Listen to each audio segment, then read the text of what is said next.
Hello दोस्तों, आपका अपना यूट्यूब चैनल स्टडी 96 पे स्वागत है। चलिए दोस्तों, तो आज मैं बात करने वाला हूँ बिहार दरोगा पीटी क्वेश्चन 2019 जो 22 दिसंबर 2019 को प्रथम पाली में हुई थे। तो सभी 100 प्रश्नों का विस्तार से आपको डिस्कशन किया जाएगा। बिहार दरोगा की नई वैकेंसी आ गई है, उसके लिए बहुत ही महत्वपूर्ण है और सारे 100 प्रश्नों का विस्तार से डिस्कशन किया जाएगा। चलिए दोस्तों, तो शुरू करते हैं वीडियो को। तो जैन धर्म के 23वें तीर्थकार कौन थे? तो आप पहला क्वेश्चन देख सकते हैं, जैन धर्म के 23वें तीर्थकार कौन थे? तो इसका आंसर हो जाएगा क्या? पारसनाथ। तो आप इसको नोट कर सकते हैं। इसका क्वेश्चन नंबर 1 का आंसर हो जाएगा डी, पारसनाथ। तो चलिए दोस्तों और देखते हैं ऋषभदेव, जो जैन धर्म के प्रथम प्रथम तीर्थकार थे। कौन? ऋषभदेव। और वर्धमान महावीर कौन थे? 24वें तीर्थकार थे।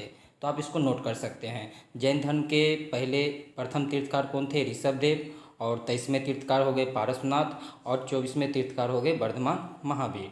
चलिए दोस्तों, तो अगले क्वेश्चन पे चलते हैं। सेकंड नंबर क्वेश्चन है, निम्नलिखित में से कौन तीसरे तीर्थकार थे? तो तीसरे तीर्थकार कौन थे? संभवनाथ।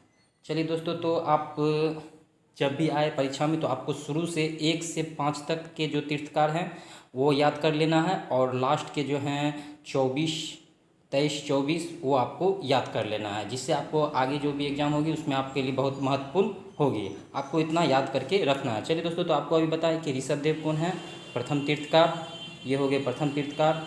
और अजीतनाथ जो हैं वो हैं दूसरे तीर्थकार, और संभवनाथ हो गए तीसरे पे, और चौथे पे हैं, आपको ये नोट कर लीजिए, अभिनंदन। चौथे पे कौन है? अभिनंदन।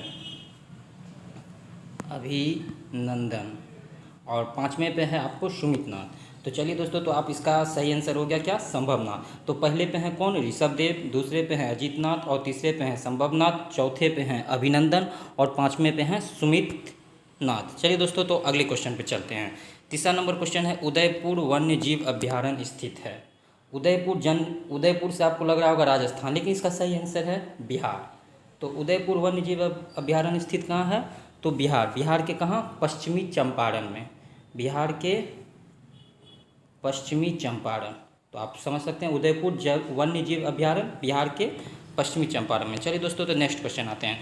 कनिष्क के शासनकाल में बौद्ध संगति का आयोजन डैश में हुआ था। तो इसका आंसर क्या हो जाएगा दोस्तों? कश्मीर कुंडल वन। और कौन बौद्ध संगति? तो चतुर्थ में आता है। तो इसका सही आंसर हो जाएगा डी, कश्मीर। चलिए दोस्तों, तो नेक्स्ट क्वेश्चन पे आते हैं। निम्नलिखित में से कौन सा कथन लोकसभा उपाध्यक्ष के संदर्भ में सही नहीं है? तो ऑप्शन नंबर 1 है, वह लोकसभा के ही सदस्य में से चुना जाता है, ये तो सही है। उपाध्यक्ष अपने पद पर लोकसभा के कार्यकाल के दौरान रहता है, ये भी सही है। जब अध्यक्ष का पद रिक्त होता है तो उपाध्यक्ष अध्यक्ष के कार्य करता है। जब उपाध्यक्ष लोकसभा के पीठासीन अधिकारी होते हैं तब वह प्रथमतः मत दे सकता है, तो ये गलत है। आपको प्रथमतः मत, ये सही है। जब उपाध्यक्ष लोकसभा के पीठासीन अधिकारी होते हैं, ये सही है, लेकिन वह प्रथमतः मत दे सकता है। तो इसमें बोल रहा था क्या क्वेश्चन में कौन सा सही नहीं है? तो इसका आंसर क्या हो जाएगा? Option number D. चलिए दोस्तों, तो नेक्स्ट क्वेश्चन चलते हैं। निम्नलिखित में से सन 1919 ईस्वी में किस घटना की वजह से रविंद्रनाथ टैगोर ने अपनी नाइटहुड की उपाधि वापस लौटा दी?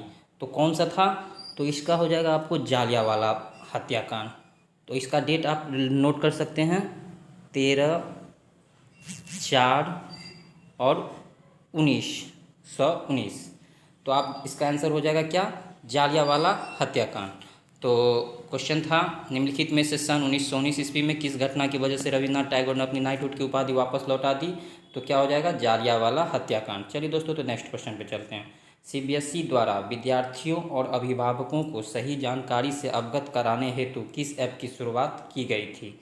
तो किस ऐप की शुरुआत की गई थी? देखिए दोस्तों, हर एक एग्ज़ाम में 5 से मतलब बिहार दरोगा एग्ज़ाम में 5 से 6 करंट रहते हैं, तो आप पीछे 4 से 5 महीने के करंट पढ़ लेना, अच्छा रहेगा। चलिए दोस्तों, तो इसका आंसर हो जाएगा क्या? शिक्षावाणी। तो शिक्षावाणी इसका आंसर है। तो आप देख सकते हैं सीबीएसई द्वारा विद्यार्थियों और अभिभावकों को सभी जानकारी से अवगत कराने हेतु किस ऐप की शुरुआत की गई? तो शिक्षावाणी। चलिए दोस्तों, तो नेक्स्ट क्वेश्चन पे आते हैं। निम्नलिखित में से किसे 2018-19 के लिए फिक्की का अध्यक्ष नियुक्त किया गया था? क्वेश्चन को ध्यान से सुनिए। फिक्की का अध्यक्ष किसे नियुक्त किया गया था? तो उदय शंकर। ये जिस टाइम क्वेश्चन पूछा गया था उसके अनुसार उदय शंकर। और अभी कौन है वर्तमान में, अभी फिक्की के अध्यक्ष कौन है? तो संगीता रेड्डी। तो ये आप नोट कर सकते हैं। तो दोस्तों ये नोट कर लीजिएगा कि अभी वर्तमान में संगीता रेड्डी है और जिस टाइम इस क्वेश्चन पूछा गया था उस टाइम उदय शंकर थे। चलिए दोस्तों तो नेक्स्ट क्वेश्चन पे आते हैं। जैग्रोस पर्वत स्थित है। जैग्रोस पर्वत कहाँ स्थित है? तो इसका आंसर हो जाएगा क्या दोस्तों? ईरान में। तो जैग्रोस पर्वत कहाँ स्थित है? तो ईरान में। जैग्रोस पर्वत ईरान में। चलिए दोस्तों तो नेक्स्ट क्वेश्चन पे चलते हैं। राज्य विधायिका में धन विधेयक को केवल किसकी पूर्व सिफारिश पर प्रस्तुत किया जाता है? राज्य विधायिका में के धन विधेयक को केवल किसकी पूर्व सिफारिश पर प्रस्तुत किया जाता है? तो यहाँ आप दोस्तों देखिए, यहाँ राज्य है, राज्य विधायिका पूछ रहा है, तो राज्य विधायिका पूछा तो इसका आंसर क्या हो जाएगा? राज्यपाल। तो क्वेश्चन नंबर 10 का सही आंसर है आपको ऑप्शन नंबर सी। चलिए दोस्तों तो आगे देखते हैं। दोस्तों यदि आप चैनल पर नए हैं तो चैनल को सब्सक्राइब कर लें, क्योंकि आगे भी इससे जितने भी दरोगा से और भी सेट होंगे वो आपको यहाँ उपलब्ध कराया जाएगा। इसलिए दोस्तों चैनल को सब्सक्राइब कर लें और बेल आइकन को दबा लें, क्योंकि कोई भी नोटिफिकेशन आएगी तो आपको पता चल जाएगा। चलिए दोस्तों तो नेक्स्ट क्वेश्चन देखते हैं। 11 नंबर क्वेश्चन में क्या कह रहा है? 11 नंबर क्वेश्चन कह रहा है निम्नलिखित में से कौन सी नृत्य शैली केरल से संबंधित नहीं है?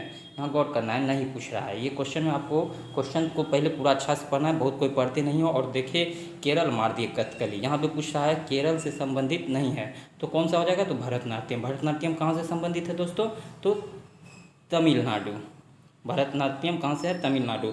और कथकली, मोहिनीअट्टम और कुडियट्टम ये कहाँ से है? केरल से। तो इसका सही आंसर दोस्तों हो जाएगा भरतनाट्यम। चलिए दोस्तों तो नेक्स्ट क्वेश्चन पे आते हैं। जीडीकेपी का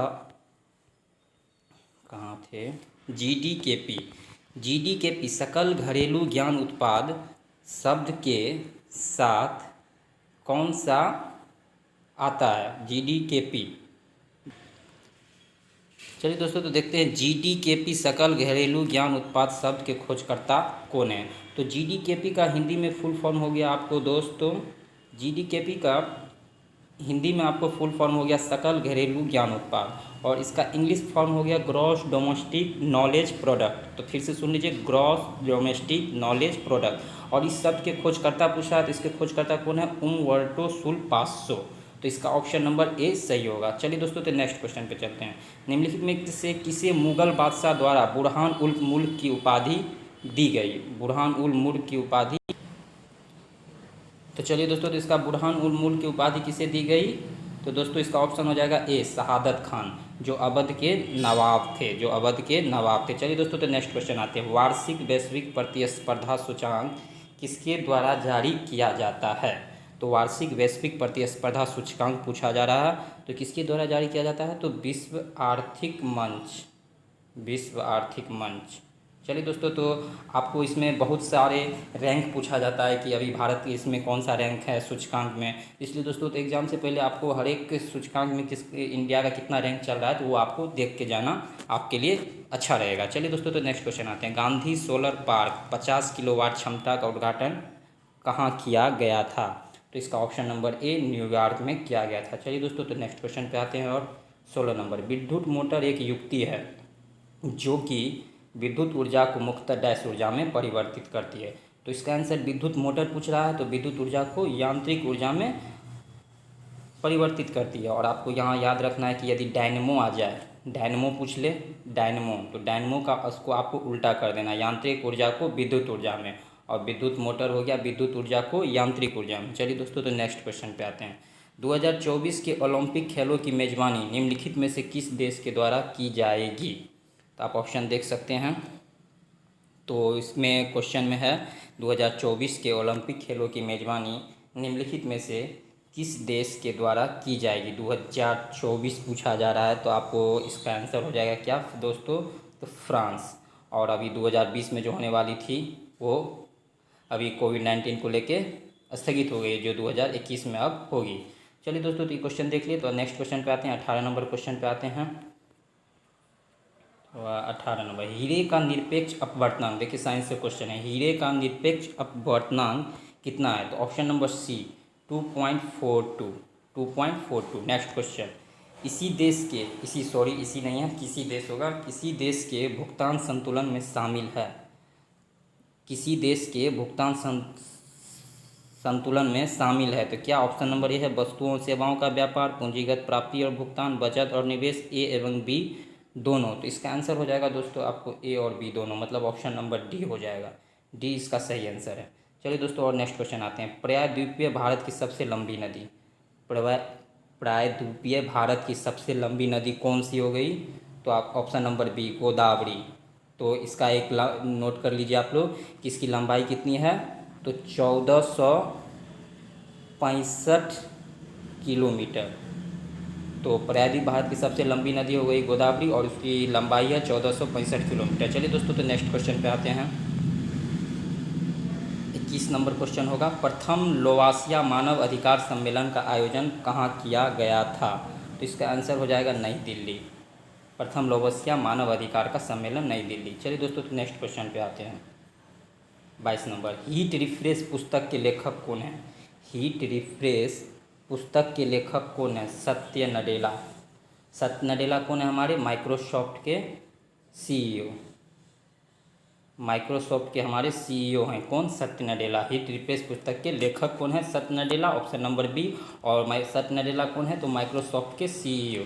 चलिए दोस्तों नेक्स्ट क्वेश्चन पे आते हैं। 22 नंबर हो गया। अब 23 नंबर क्वेश्चन पे आते हैं। चलिए दोस्तों तो ये देखिए सिविक से, राज्यसभा धन विधेयक को कितने दिनों के लिए लंबित कर सकता है? तो कितने दिनों के लिए लंबित कर सकता है ये क्वेश्चन आप सबको पता होगा। तो इसका ऑप्शन नंबर डी 14 दिन के लिए लंबित कर सकता है। तो इसका ऑप्शन नंबर क्या हो गया? डी। चलिए दोस्तों नेक्स्ट क्वेश्चन पे आते हैं। 24 नंबर, ऑस्ट्रेलिया की महान प्रवाल भित्ति ग्रेट बैरियर रीफ तट के समांतर स्थित है किधर? तो इसका आंसर हो जाएगा क्या दोस्तों? तो पूर्व, ऑप्शन नंबर सी। आप इसको नोट कर सकते हैं, ऑप्शन नंबर सी। चलिए दोस्तों और आते हैं 25 नंबर, मंगल रोवर मिशन नासा के मंगल ग्रह अन्वेषण का लॉन्च निम्नलिखित में से किस वर्ष में हुआ था? मंगल रोवर मिशन नासा का करा लॉन्च, मंगल ग्रह अन्वेषण का लॉन्च किस वर्ष किया गया? तो आप इसका ऑप्शन देख सकते हैं, ऑप्शन नंबर ए 2020 में।